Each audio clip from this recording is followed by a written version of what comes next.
Hey students, this is Mr. Rigger. Just wanted to run through this lesson for you so that way when you're at home you have somebody at least talking to you, hopefully helping explain stuff that seems a little rough. We went through this pretty quickly at the end of class yesterday. So, the constant rule.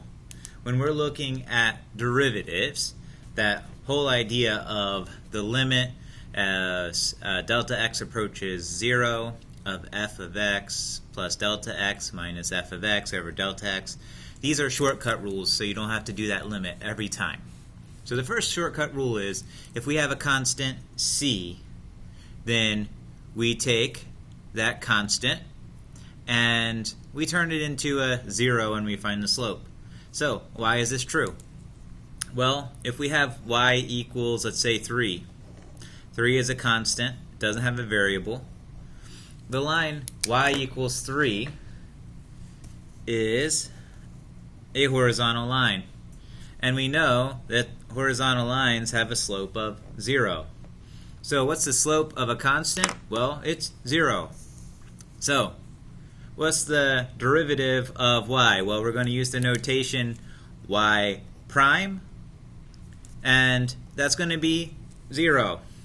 What about f of x is 0? Well, f prime of x, 0 is still a constant, so it's still 0.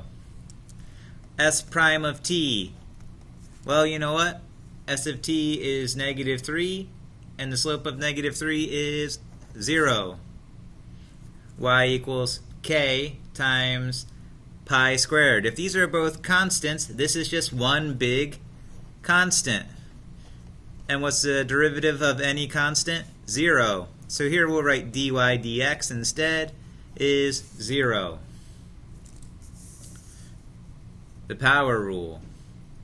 Here we have x to the n, and when we take the derivative, it drops down a degree, and the power becomes the coefficient. So the old power is the coefficient, and then the degree drops 1.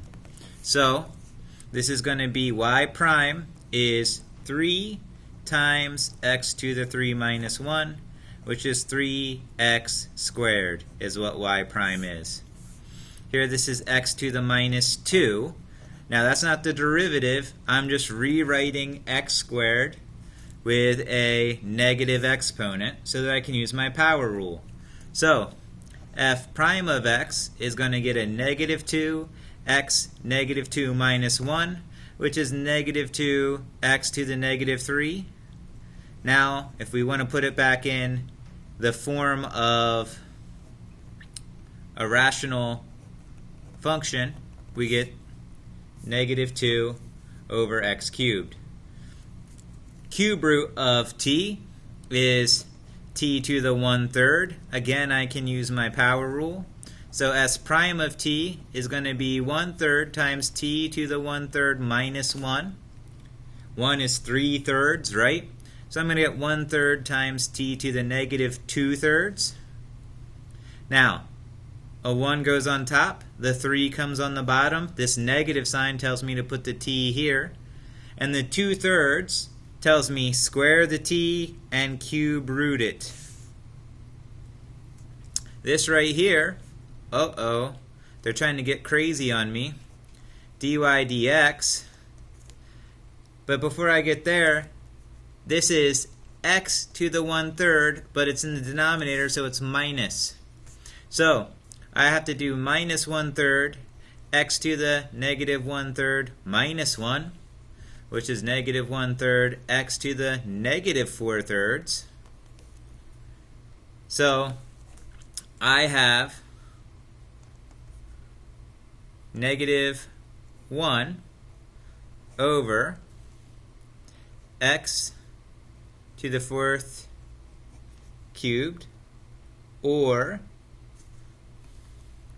negative 1 over x cube root x, if I simplify that, because 4x is in here, x cubed times x, I can pull that cube root of x cubed out and get an x on the outside. So I'll show you that middle step here. Negative 1 over cube root of x cubed times cube root of x. And that cube root of x cubed is what becomes x, and the other cube root of x stays.